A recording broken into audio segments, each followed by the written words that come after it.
Cloudy skies for now, but those clouds may break later this afternoon, potentially bringing showers and storms to the region. This morning on DC News Now, heavy amounts of rain and storms expected for this DMV first warn day, which you need to know to stay prepared. Plus, the search continues for the missing Manassas mother, the latest on the police's investigation into the disappearance of Mamta Kafleba. And millions of Americans traveling for Labor Day, how you can beat the rush. You're watching the station covering all of the DMV. This is DC News Now. Taking a live look at Reagan at this moment. A lot of, the Kennedy Center at this time.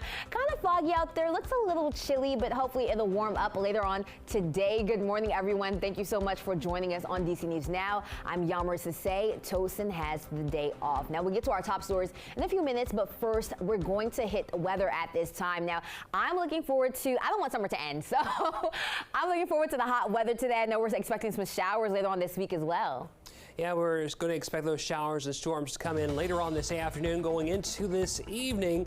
Now, this morning, National Weather Service sent up a weather balloon in D.C., and that, of course, brought back relatively stable air mass right above our heads. However, on the other side, the air mass above Pittsburgh, Pennsylvania, was highly unstable. So the National Weather Service, while we did have a slight risk for the D.C. metro area last night, they have now move that slight risk back to include areas along the Blue Ridge Mountains, the Shenandoah Valley, and points towards the west, where we could see those strong to severe storms for today.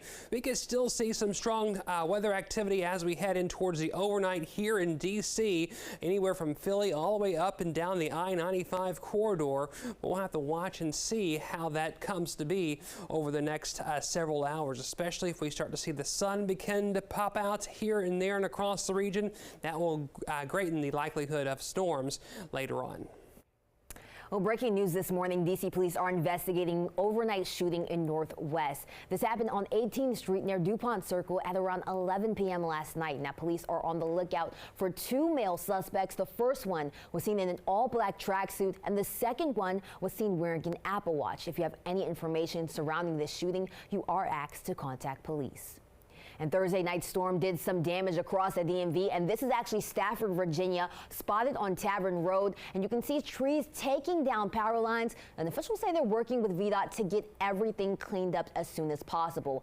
And DC Fire also says that lightning struck caused a fire apartment in a building in Northwest Thursday night. Now, they say the lightning actually hit around the area of an air conditioning unit on the 5th floor, and the fire was brought under control and no one was hurt. Now, we're going to continue to track this weekend's holiday forecast throughout the show today, but you can always stay on top of the weather conditions by downloading our DC News Now app. Now, that way you can get alerts from where you live sent straight to your phone. You can also find the details on our website. Just scan that QR code and you can it'll take you to DCNewsNow.com. And holiday travel now in full swing. On the right side of your screen, millions of Americans expected to hit the road and skies over the next few days. Our Maria Carbone was at Reagan National speaking to travelers about their holiday plans. As planes took flight at Reagan National Friday, long lines formed at drop-off, check-in, and TSA. Well, if it was my husband in the driving, he was thinking we left a little later than we should have. For mother and daughter Lisa Marie and Kayla Cheney, the holiday weekend is all about family.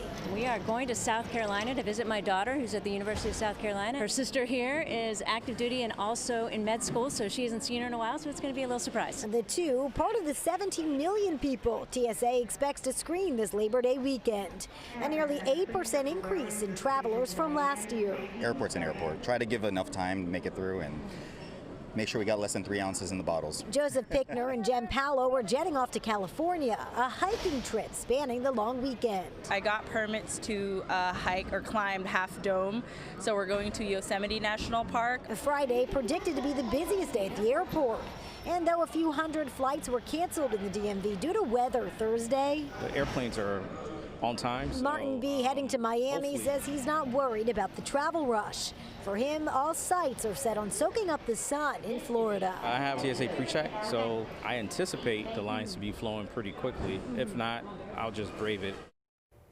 Well, if you're planning to hit the roads, you should know that now to 11 a.m. is actually the busiest time on the roads. So you want to make sure that you plan accordingly as well. And a warning from Virginia State Police: throughout the weekend, troopers will be out in force looking for drunk drivers. During the 2023 Labor Day holiday, state police arrested nearly 73 people for drunk driving, and 14 people died on Virginia roads. From now until midnight on Monday, VSP is joining other agencies for Operation Crash Awareness Reduction effort, known as CARE, an effort to increase safety and decrease deaths on the highways this weekend.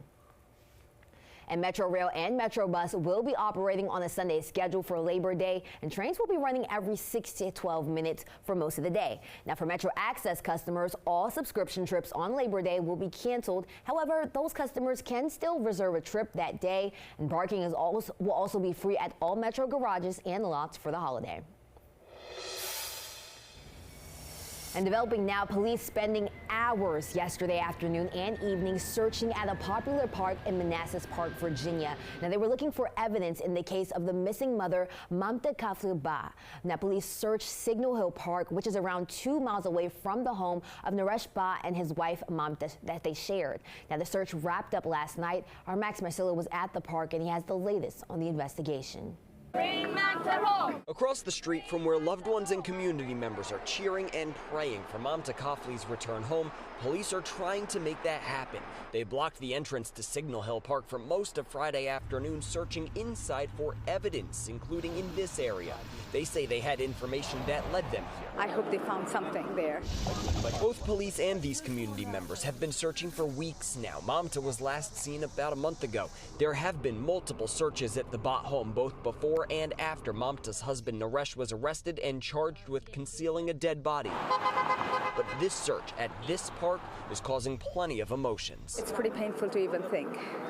I don't know what they found. I don't know what they got. This case has not only rallied the Nepalese community, but it's led to a conversation about domestic violence. It's a very fragile conversation you can't share, and you feel not comfortable to share, but we must tell everyone to share it. During Naresh's early court appearances, we've learned about the evidence police have gathered.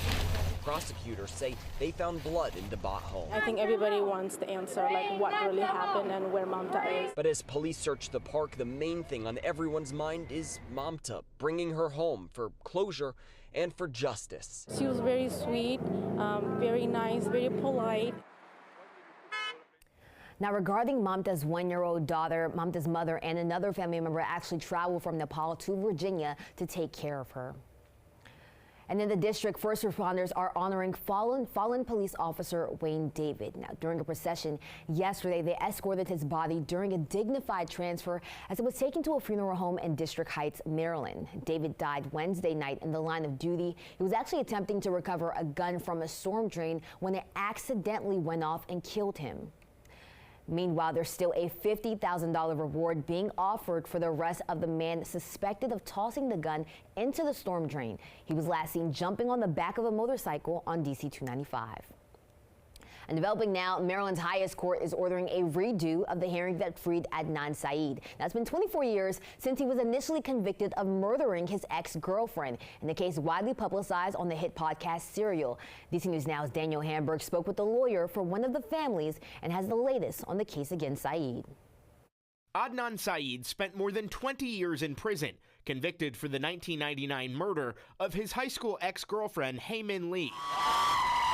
Almost 2 years ago, a Baltimore judge vacated his conviction after prosecutors said they found flaws in the evidence. There was no evidence presented in court, and no one, including the family of Hae-Min Lee, had an opportunity to comment. Friday, Maryland Supreme Court ruled that Hae-Min Lee's brother, Young Lee, wasn't given reasonable notice of the hearing that freed Syed. A 4-3 ruling upheld an appellate court decision that reinstated Syed's conviction last year.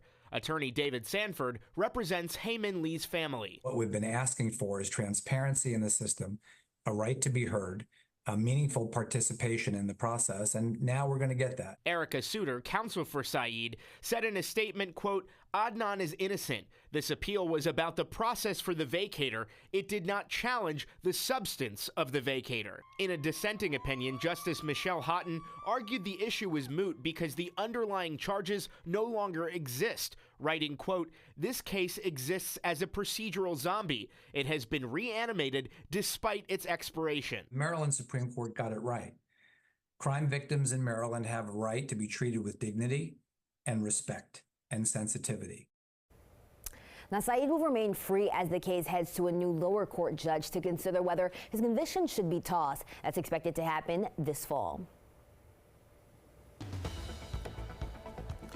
We have some showers and storms to talk about later on today. Well, we're starting to see a little bit of sunshine here and there, which could add a little bit of fuel to those storms later on this afternoon. We're going to be with the clouds for most of the morning, but by the afternoon, we're looking at those partly clear skies, and we could even see some mostly sunny skies in portions of the region when we rise our temperature up to around 88 for our high as we head about your Saturday.